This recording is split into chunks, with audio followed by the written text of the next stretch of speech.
Hello friends, आपका स्वागत है आपके यूट्यूब चैनल स्टडी जीके में।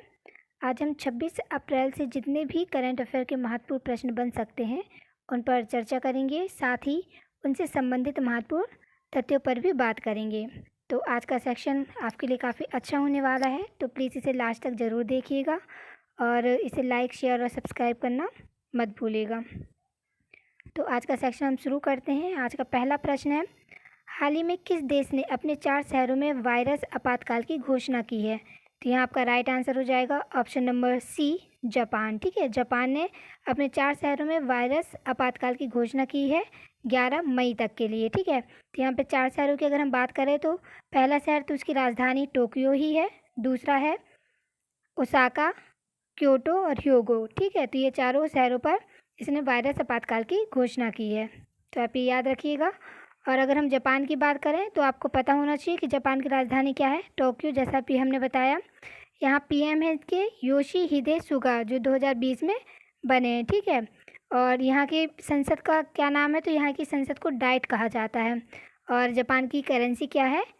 येन, जापानी येन। ठीक है, तो आप ये याद रखिएगा जापान के बारे में। अगला क्वेश्चन है, विश्व मलेरिया दिवस कब मनाया गया? तो यहाँ आपका राइट आंसर क्या हो जाएगा? ऑप्शन नंबर डी, 25 अप्रैल। ठीक है, 25 अप्रैल को विश्व मलेरिया दिवस मनाया गया। और ये किसके द्वारा मनाया जाता है? तो WHO के द्वारा मनाया जाता है प्रत्येक वर्ष 25 अप्रैल को। ठीक है, और अगर हम यहाँ बात करें कि 22 अप्रैल को क्या मनाया गया था, तो अभी विश्व पृथ्वी दिवस 22 अप्रैल को मनाया गया। 24 अप्रैल को राष्ट्रीय पंचायती राज दिवस मनाया गया, तो आप ये याद रखिएगा। ठीक है, तो अगला क्वेश्चन है आपका, 2025 पहल किसने शुरू की? तो यहाँ आपका राइट आंसर क्या हो जाएगा? ऑप्शन नंबर ए, WHO ने। WHO ने अभी जो विश्व मलेरिया दिवस मनाया गया, ठीक है, इसी पर ही WHO द्वारा 2025 पहल की शुरुआत की गई है। तो इसमें किया क्या गया है कि 25 देशों को चयनित किया गया है। ठीक है, और ये 25 देश 2025 तक मलेरिया उन्मूलन के लिए काम करेंगे। ठीक है, और इनके मलेरिया को ख़त्म करने के लिए इन देशों में 25 देशों में जो WHO है वो तकनीकी और वैज्ञानिक तौर पर इनकी मदद करेगा। ठीक है, तो आप ये याद रखिएगा। और अगर यहाँ हम WHO की बात करें तो WHO का फुल फॉर्म क्या है? World health organisation. ठीक है, इसका जो हेड क्वार्टर है वो है स्विट्ज़रलैंड के जनेवा में, और इसके सदस्य देश है 194। ठीक है, तो आप ये याद रखिएगा। इसकी स्थापना हुई थी 7 अप्रैल, ठीक, 1948 में इसकी स्थापना हुई थी। इसके डायरेक्टर जनरल कौन है? तो टेड्रोस एडानोव है, ये भी आप रखिएगा याद। ठीक है, तो ये इसके जो स्थापना दिवस है और इसका जो हेड क्वार्टर है, तो अक्सर क्वेश्चन पूछे जाते हैं इस तरीके से। ठीक है, तो आप ये अच्छे से याद रखिएगा। अगला क्वेश्चन है, केंद्र सरकार ने वैक्सीन और ऑक्सीजन पर आयात शुल्क कितने माह के लिए हटा दिया है? तो आपका राइट आंसर क्या हो जाएगा? ऑप्शन नंबर बी, 3 माह के लिए। ठीक है, तो कोरोना संक्रमण के दूसरी लहर जिस तरीके से घातक सिद्ध हो रही है और देश की जगह जगह ऑक्सीजन की कमी की जो खबरें आ रही है, ठीक है, और जिसके चलते कोरोना मरीज अपना दम तोड़ रहे हैं। ठीक है, तो इसको कम करने के लिए और ऑक्सीजन की आपूर्ति को सुनिश्चित करने के लिए केंद्र सरकार ने वैक्सीन और ऑक्सीजन पर आयात शुल्क 3 माह के लिए हटा दिया है। ठीक है, अगर यहाँ हम बात करें कि शुल्क कितना था, तो यहाँ वैक्सीन के लिए 10% का शुल्क था, आयात शुल्क। ठीक है, 10% का था, और ऑक्सीजन और मेडिकल उपकरणों के लिए 5% का था। तो इसे 3 महीनों के लिए हटा दिया गया है ताकि ऑक्सीजन की जो आपूर्ति है उसके वो अच्छे से सुनिश्चित हो सके। ठीक है, ज़रूरतमंदों तक पहुंचाई जा सके। अगला क्वेश्चन है, हाइड्रोजन मैन के नाम से किसे जाना जाता है जिनका हाल ही में निधन हो गया है? तो यहाँ आपका राइट आंसर क्या हो जाएगा? Option number C, option number C. ठीक है, प्रोफेसर ओंकार नाथ, इन्हें हाइड्रोजन मैन कहा जाता है। ये BHU के क्या प्रोफेसर हैं, भौतिक विज्ञान के। ठीक है, ये प्रोफेसर थे और इनका हाल ही में निधन हो गया है। इन्हें पद्मश्री से भी सम्मानित किया जा चुका है और विज्ञान का सर्वोत्तम पुरस्कार इन पुरस्कार मतलब होमी जागीर भाभा पुरस्कार से भी इन्हें सम्मानित किया जा चुका है।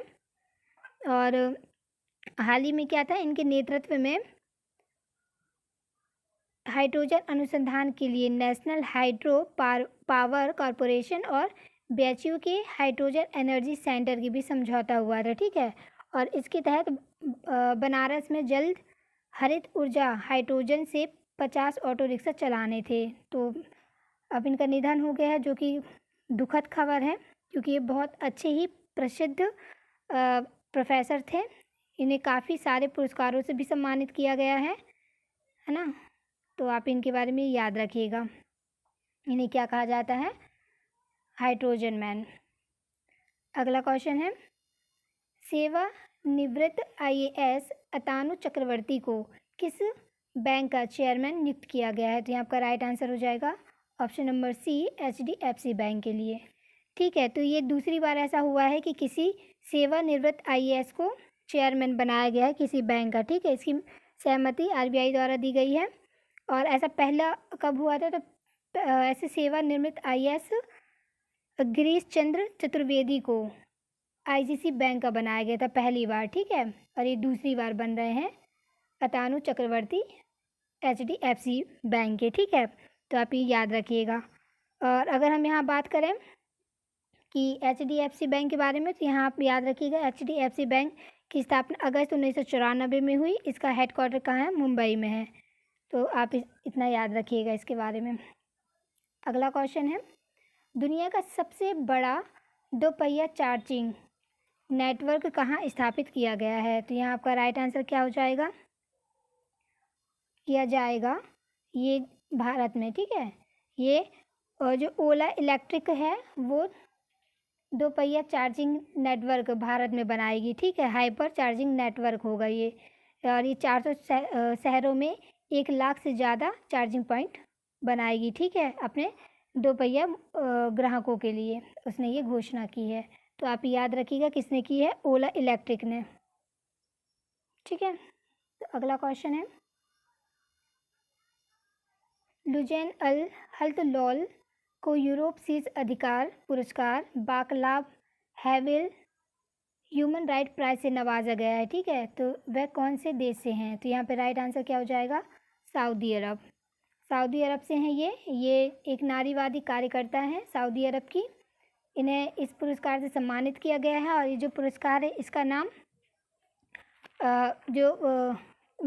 मानवाधिकार कार्यकर्ता जैकोस्लाविया के पूर्व राष्ट्रपति वाकलाव हावेल के नाम पर 2013 से प्रत्येक वर्ष ये PAC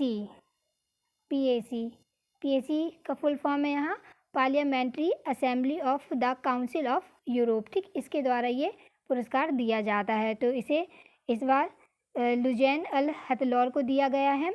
इन्होंने सऊदी अरब में जो महिला ड्राइविंग पर सऊदी प्रतिबंध था, ठीक, उसके खिलाफ जो आंदोलन था वो चलाया। और महिलाओं के प्रति जो भी सऊदी अरब में अत्याचार होते, शोषण होता है, उनके प्रति भी इन्होंने आवाज़ उठाई। तो इनके नारी के प्रति जो भी काम किए गए हैं, ठीक है, तो उनके लिए इनको ये इस सम्मान से सम्मानित किया गया है। तो आप ये याद रखिएगा। ये नारीवादी आंदोलन की नेताओं में से एक है सऊदी अरब की। अगर हम सऊदी अरब की बात करें तो सऊदी अरब है ये मध्य पूर्व का देश है, सुन्नी मुस्लिम देश है ये। इसकी राजधानी है रियाद, करेंसी है रियाल, ठीक है। और यहाँ के शासक है मोहम्मद बिन सलमान। तो आप इतना याद रखिएगा। अगला क्वेश्चन है, इंडोनेशिया का लापता पनडुब्बी KRI नांगला 402 समुद्र में डूबा हुआ मिला। उसमें कितने नौसैनिक थे? तो इसमें कितने नौसैनिक थे? 53, ठीक है। तो जैसा कि हमने बताया था पहले भी कि ये इंडोनेशिया का जो पनडुब्बी थी वो मिल नहीं रही थी, लापता थी।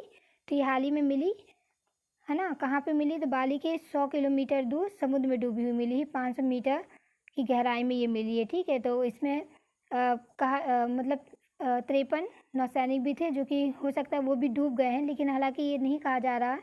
उम्मीद ये है कि शायद ये सलामत हो, ठीक है। तो इनके बारे में अभी नहीं कहा गया कि इनकी मृत्यु हो गई है। 53 नौसैनिक थे इसमें। लेकिन हाँ, ये पनडुब्बी पूरी तरीके से मतलब नहीं, लेकिन पूरी डूबी हुई मिली है, वो भी 500 मीटर की गहराई में, जबकि इसकी जो लिमिट थी तो ये 100 मीटर तक जा सकती थी। ठीक है, 100 मीटर की गहराई तक ही काम कर सकती थी। और यहाँ अगर हम बात करें इंडोनेशिया की, तो इंडोनेशिया की राजधानी क्या है? जकार्ता है। यहाँ के राष्ट्रपति कौन हो जाएंगे? Joko Widodo. तो आप ये याद रखिएगा। और इसी पनडुब्बी की तलाश के लिए भारत द्वारा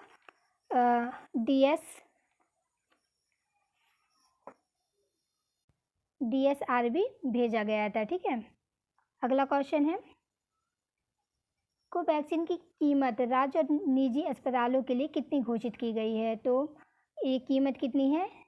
600 रुपये और 1200 रुपये। तो ये भारत की कंपनी बायोटेक की कोरोना वैक्सीन है, कोवैक्सीन। ठीक है, ये भी भारत में लगाई जा रही है, टीकाकरण में इसका भी उपयोग किया जा रहा है। तो इसकी कीमत तय की गई है राज्यों के लिए 600 रुपये और निजी अस्पतालों के लिए 1200 रुपये। और इसके पहले कोविशील्ड के लिए तय की गई थी, तो सीरम ने उसकी कीमत की थी राज्यों के लिए 400 रुपये और निजी अस्पतालों के लिए 600 रुपये। तो आप ये याद रखिएगा। ठीक है, तो आज के लिए इतना ही। उम्मीद करती हूँ कि आपको ये सेक्शन अच्छा लगा होगा। तो अगर अच्छा लगता है तो प्लीज़ इसे लाइक, शेयर और सब्सक्राइब करना मत भूलिएगा। आज के लिए इजाज़त दीजिए। Thank you.